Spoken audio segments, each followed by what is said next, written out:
네, 김영환입니다. 목회자가 자기 가정을 안 돌보면 어떨까요? 문제가 되겠죠. 그런데 역시 목회자가 자기 가정만 돌보는 것, 이것도 문제가 되지 않을까요? 예전에 같이 섬겼던 목회자 중에 한 분은 시간을 딱 지켜서 퇴근하는 게 아니라 퇴근 시간 가까이 오면 너무 빠르게 집으로 가는 경향이 있었습니다. 그럴 수 있는데요. 좋은 아빠가 되고 좋은 배우자가 되기 위해서 퇴근 시간 전에 빨리 가서 집으로 가서 가정 사역을 돕는 것. 아름다울 수 있지만 조금 문제가 될 수도 있죠. 교회도 내가 섬겨야 할 그런 공동체인데 그걸 뒷전으로 하고 가정만 돌본다. 이건 좀 문제가 될 수 있습니다. 요즘에 MZ 목회자는 딱 퇴근 시간이 되면 전화를 받지 않는다. 이렇게 이야기를 합니다. 그럴 수 있지만 또 너무 칼같이 나는 근무 이외 시간에는 돌보지 않을 거야. 이것도 좀 문제가 될 수 있죠.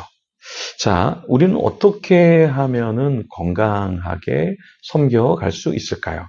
교회 공동체도 나의 가정이고, 나의 가정도 나의 가정이다. 그래서 둘 다 균형을 잡아서 섬긴다 하면 더 성숙한 목회자가 될 수 있겠죠. 오늘 본문에 보면은 어떤 내용이 있습니까? 오늘 본문의 요셉은 개인적인 감정으로 형제들을 대하거나 일처리를 하지 않았습니다.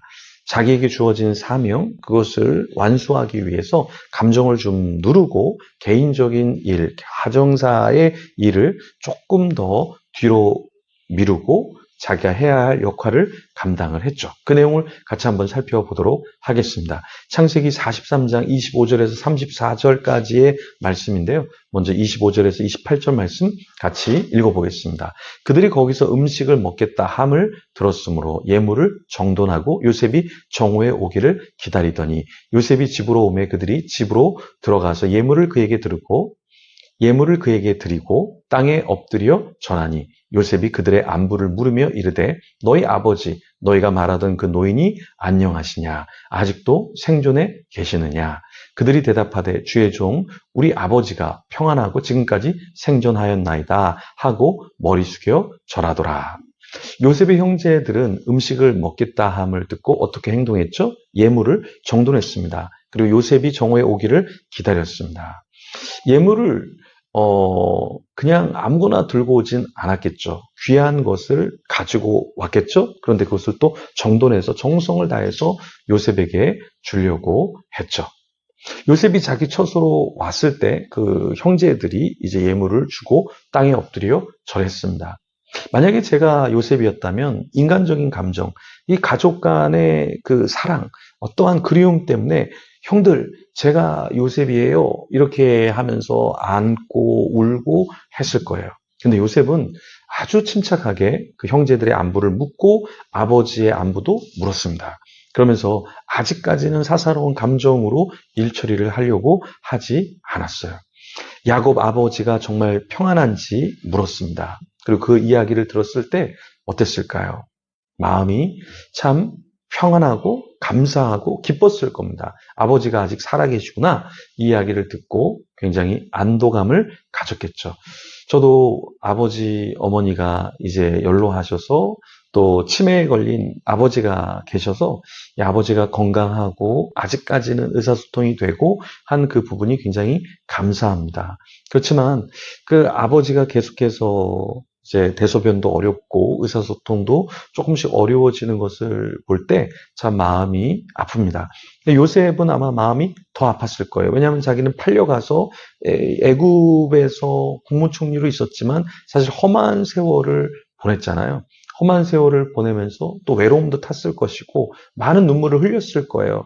그런데 그런 사사로운 감정을 누르고 자기가 해야 할 일, 그리고 국무총리로서의 어떠한 평정심을 유지하고 일처리를 하는 모습을 우리가 볼 수 있습니다. 우리가 주의 일을 한다라는 것은 하나님의 일을 한다라는 건 때로는 가족의 일을 뒤로 해야 될 때가 있죠. 그죠? 가족 중에 아픈 사람이 있고 슬픈 사람이 있는데 그 가족만 돌보는 것이 아니라 또 교회 안에 아픈 사람은 없는가? 교회 안에 외로운 사람은 없는가? 또 밖을 봤을 때 내가 도와야 될 사람은 없는가? 이것을 계속해서 돌아봐야 하는 것이죠. 그러니까 밖은 돌아보지 않고, 교회는 돌아보지 않고 내 가족만 신경을 쓴다. 그러면 성숙한 목회자라 할 수는 없을 겁니다. 그래서 우리도 목회자가 아닐지라도 내 일만 신경 쓰고 내 일만 어떻게 잘 되면 좋겠다 하는 그런 마음보다 하나님의 나라, 하나님의 공동체가 조금 더 어떻게 건강하게 세워질까? 이것을 좀 고민하는 저와 여러분이 되면 좋겠습니다. 요셉이 눈을 들어서 이제 베냐민을 보게 되는데요. 그 형제들이 말하던 막내인지 체크합니다. 왜 체크를 했을까요? 이제 세월이 한참 흘러서 이제 어릴 때 봤던 베냐민의 모습이 보이지 않을 수도 있고 재차 물으면서 베냐민인지 확인하게 되죠. 그리고 나중에 베냐민을 축복해 주는데요. 하나님은 애굽의 신을 말하는 것일까요? 아니면 히브리 신 여호와 하나님을 말하는 것일까요? 29절 말씀에 보면은 어떤 내용이 있냐면 요셉이 눈을 들어 자기 어머니 아들 자기 동생 베냐민을 보고 이르되 너희가 내게 말하던 너희 작은 동생이 이 아이냐? 그가 또 이르되 소자여 하나님이 내게 은혜 베푸시기를 원하노라. 이렇게 공식적인 자리에서 하나님에 대한 이야기를 했습니다. 네, 아마 국무총리로서 히브리의 하나님을 언급한다라는 것은 쉽지 않은 고백이었을 거예요. 그런데 여기에 이 요셉이 믿음을 갖고 그 하나님이 이렇게 하신 거 아닌가라고 말했을 수 있겠죠. 요셉은 아우 사랑하는 마음, 그 마음이 복받쳐서 급히 어떤 곳을 찾았죠? 자기가 울 수 있는 장소를 찾았습니다. 그리고 자기의 또 마음을 가다듬고 다시 나와서 이야기를 계속했죠.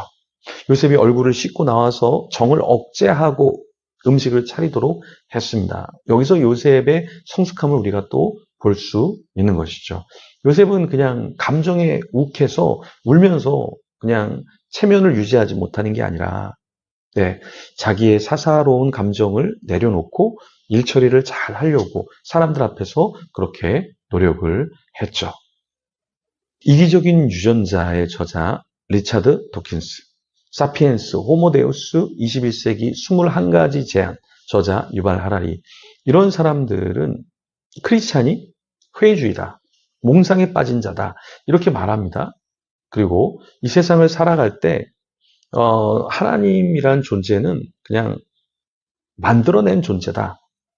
진화론에 의해서 인간이 만들어진 것이지 하나님에 의해서 만들어진 게 아니다. 그러면서 하나님을 믿지 않죠. 그렇죠? 그런데 이 요셉이라는 사람은 팔림을 당하고 가족에게 버림을 당했지만 여전히 하나님, 그리고 하나님의 역사를 믿고 있었다라는 것이죠.